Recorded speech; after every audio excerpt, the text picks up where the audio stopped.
Chefs table পৌঁছে দেখি জায়গাটা একদম ঝাঁ চকচকে। পুরো ডিজাইনটা কন্টেইনার দিয়ে তৈরি, যা দেখতে অসাধারণ লাগছে। আফগান গ্রিলের খাবারটা তেমন জমেনি, তবে কোরিয়ান স্টেকের খাবারগুলো দারুণ ছিল। আজ সকালে ঘুম থেকে উঠেই আমার প্ল্যান ছিল অফিসের কাজে ডুবে যাওয়া। ঠিক তখনই নির্ঝর ভাইয়া ফোন দিলেন। তিনি বললেন 2টার মধ্যে রেডি হয়ে বের হতে, কেননা আমরা বাইরে যাচ্ছি। তো আমি ফোনটা রেখেই হাত মুখ ধুয়ে দ্রুত রেডি হয়ে গেলাম, কাপড় চোপড় পরে বেরিয়ে পড়লাম।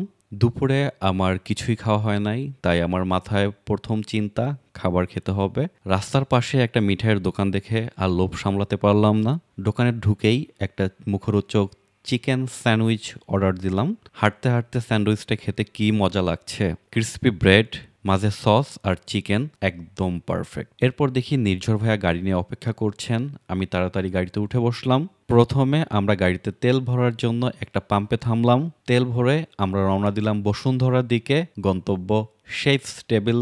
হাতিরঝিলের জ্যামের কথা না বললেই হয়, কেননা এই রোডে যারা রেগুলার চলাফেরা করেন তারা জানেন প্রচুর জ্যাম লেগে থাকে। জ্যাম পেরিয়ে আমরা নতুন বাজার থেকে ডানে ভাটারা রোডে ঢুকলাম। এই রোডটা প্রচণ্ড পরিমাণে ভাঙাচোরা ছিল, তাই আমরা ধীরে ধীরে আগাচ্ছিলাম। প্রায় 1.5 ঘন্টা লাগলো আমাদের শেফস টেবিল পৌঁছাতে। শেফস টেবিল পৌঁছে দেখি জায়গাটা একদম ঝাঁ চকচকে। পুরো ডিজাইনটা কন্টেইনার দিয়ে তৈরি, যা দেখতে অসাধারণ লাগছে। বাইরে প্রচণ্ড গরম থাকায় আমরা প্রথমে এসি রুমে ঢুকে একটু জিরিয়ে নিলাম। তারপর একটা টেবিল বুক করে বসে আফগান গ্রিল আর কোরিয়ান স্টেক থেকে খাবার অর্ডার দিলাম। খাবার আসার আগে আমরা জায়গাটা একটু ঘুরে দেখলাম। এখানে নামি দামি খাবারের দোকান, শপিং শপ, সব মিলিয়ে ঢাকায় সময় কাটানোর জন্য দারুণ একটা জায়গা। সবচেয়ে মজার ছিল ক্যাট ফিডিং জোন। এখানে অবশিষ্ট খাবারের জন্য বিশেষ জায়গা রাখা হয়েছে, যাতে বিড়ালরা খেতে পারে। ফলে প্রচুর ফ্রেন্ডলি বিড়াল ঘুরে বেড়াচ্ছে। আমি একটা বিড়ালের কাছে গিয়ে দাঁড়াতেই সে আমার সাথে খেলা শুরু করলো।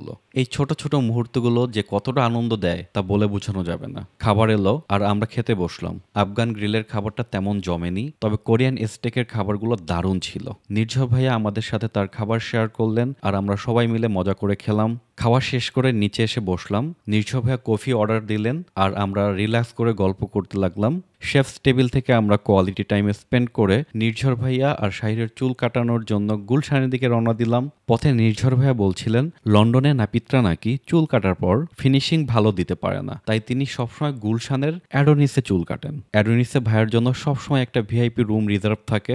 আমরা অ্যাডোনিসে যাওয়ার পর ভাইয়া চুল কাটতে বসলেন আর আমি বাইরে এসে কিছু বি-রোলের ভিডিও তুললাম। ভাইয়াকে অ্যাডোনাসে রেখে আমি, তাহমিনা ভাবি আর তাম্মি আপু গুলশানের ইউনিমার্টে বাজার করতে গেলাম। ভাবি আর আপু বাসার জন্য প্রয়োজনীয় জিনিস কিনছিলেন আর আমি শাহিরের সাথে ঘুরছিলাম। বাসার বাজার শেষ করে আমরা ভাইয়াকে পিক করলাম আর বাসার দিকে রওনা দিলাম। ঢাকায় রাস্তার জ্যাম তো আছেই। জ্যামের মধ্যে আমার ফোনের চার্জ শেষ হয়ে গেল, তাই আর ভিডিও তুলতে পারলাম না। বাসায় ফিরলাম রাত 11:30টার দিকে। গোসল করে দেখি অলমোস্ট 12টা 12:30টার মতো বেজে গেছে। বাইরে গিয়ে খাওয়ার সময় নেই, তাই হাতের কাছে যা ছিল তাই দিয়ে রান্না শুরু করলাম। স্টকে আলু আর ময়দা ছিল। প্রথমে আলু কেটে সিদ্ধ করলাম, তারপর পেঁয়াজ দিয়ে একটা মজার আলু ভাজি বানালাম। ময়দা গুলে রুটি বানানোর চেষ্টা করলাম, কিন্তু গোল হলো না। কোনো রকমের রুটি বানিয়ে আমার ফেভারিট গোপাল ভাঁড়ের শো ছেড়ে দিয়ে খেতে বসলাম। সিম্পল কিন্তু মজাদার। আজকের দিনটা ছিল একটা মজার রোলার কোস্টার। সকালের তাড়াহুড়ো, শেফস টেবিলের মজা, শাহিরের কিউট মুহূর্ত আর রাতের ঘরোয়া রান্না, সব মিলে দিনটা অসাধারণ ছিল। তোমাদের দিন কেমন গেল কমেন্ট করে জানাও আর বলো তো তোমাদের ফেভারিট স্ট্রিট ফুড কি। কাল আবার দেখা হবে। আজকের জন্য টাটা, বাই বাই।